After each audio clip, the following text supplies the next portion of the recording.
పౌరాణిక పాత్రలు అనగానే తెలుగు ప్రజలకు ముందుగా గుర్తొచ్చేది విశ్వవిఖ్యాత నట సార్వభౌమ శ్రీ స్వర్గీయ నందమూరి తారక రామారావు గారు.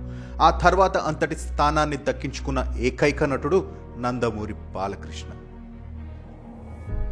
అంజనపుత్ర క్రిష్ దర్శకత్వంలో బసవతారకపుత్ర బాలకృష్ణ నటిస్తున్న ప్రతిష్టాత్మకమైన 100వ చిత్రం గౌతమిపుత్ర శాతకర్ణి సంక్రాంతి కానుకగా జనవరి 12న ప్రపంచ వ్యాప్తంగా విడుదలవుతుంది.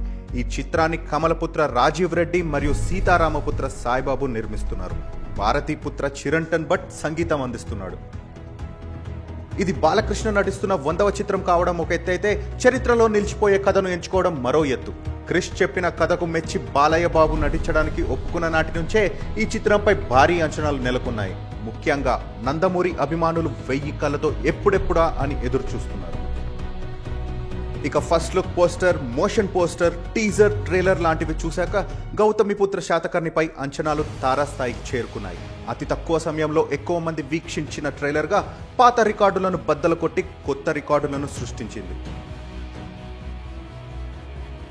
భారత భూభాగాన్ని 400 ఏళ్లకు పైగా పాలించిన శాతవాహన రాజుల్లో గొప్పవాడైన గౌతమిపుత్ర శాతకర్ణి జీవిత ఆధారంగా తెరకెక్కిన చిత్రం గౌతమిపుత్ర శాతకర్ణి.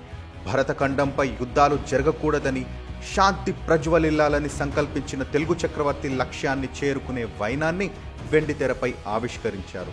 ఈ చిత్రం ద్వారా ప్రేక్షకులను 1వ శతాబ్దానికి తీసుకెళ్లడం ఖాయం. ఇక ఈ పాత్రలో బాలకృష్ణ రాజసం అద్భుతం, యుద్ధ విన్యాసాలు అమోఘం. బాలకృష్ణ డైలాగులు చెప్తుంటే రొమ్ములు నిక్కబొడుచుకుంటాయనడంలో ఎలాంటి సందేహం లేదు. బాలయ్య తన పాత్రకు 100% న్యాయం చేశాడని టాలీవుడ్ వర్గాలు మాట్లాడుకుంటున్నాయి.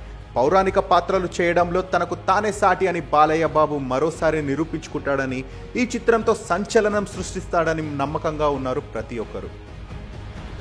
అందుకే డిస్ట్రిబ్యూటర్స్ ఈ మూవీ రైట్స్ ని భారీ రేట్లకు సొంతం చేసుకోగా ఎప్పుడెప్పుడు విడుదలవుతుందా అని సినీ జనాలు 1000 కళ్ళతో ఎదురు చూస్తున్నారు. ఆకాశాన్నంటే స్థాయిలో అంచనాలు నెలకొండాన్ని బట్టి చూస్తే ఈ సినిమా తొలి రోజు బాక్స్ ఆఫీస్ వద్ద ప్రకంపనలు సృష్టించడం ఖాయమని ట్రేడ్ విశ్లేషకులు చెబుతున్నారు. పైగా బాలయ్య కెరీర్లో ఎన్నడూ లేని విధంగా ఈ చిత్రాన్ని అత్యధిక థియేటర్లలో ప్రపంచవ్యాప్తంగా రిలీజ్ చేస్తున్నారు. ఈ చిత్రానికి మరో ప్లస్ పాయింట్ ఏంటంటే మొదటి నుంచి ఏమాత్రం నెగిటివ్ ప్రచారం లేకపోవడం. చిన్న చిన్న గణతంత్ర రాజ్యాలుగా ఉన్న భారతావనిని ఒకే పాలనలోకి తెచ్చిన తొలి భారతీయ చక్రవర్తి శాతకర్ణి నిజ జీవితం ఆధారంగా ఈ సినిమా తెరకెక్కడంతో నెగిటివ్గా కాకుండా పాజిటివ్ ప్రచారం జరుగుతూ వస్తుంది. ఇలా అన్ని లెక్కలు వేసుకుంటే ఈ చిత్రం ఫస్ట్ డే ఊహించని రేంజ్లో కలెక్షన్ సాధిస్తుందని అంటున్నారు.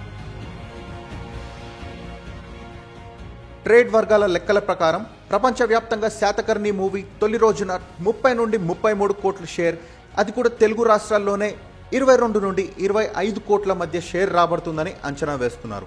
అంతకు ముందు రోజు చిరంజీవి నటించిన ఖైదీ నంబర్ 150 సినిమా రిలీజ్ అవుతున్నప్పటికీ దాని ప్రభావం ఏమాత్రం శాతకర్ణి కలెక్షన్స్ మీద ఉండదని, సినిమాలోని డైలాగ్ చెప్పినట్టుగానే బాలయ్య ఈ మూవీతో దేశం మీసం తిప్పడం ఖాయమని వారు పేర్కొంటున్నారు. ఒకవేళ ఇదే నిజమైతే బాలయ్య ఆల్ టైమ్ రికార్డ్ సృష్టించినట్టే. So all the best to team Gautamiputra Satakarni. మీకు ఇలాంటి ఉపయోగకరమైన విషయాలు అందించడంలో అమరావతి ఎప్పుడు ముందుంటుంది. Thanks for watching. Drop a like, leave a comment and don't forget to subscribe.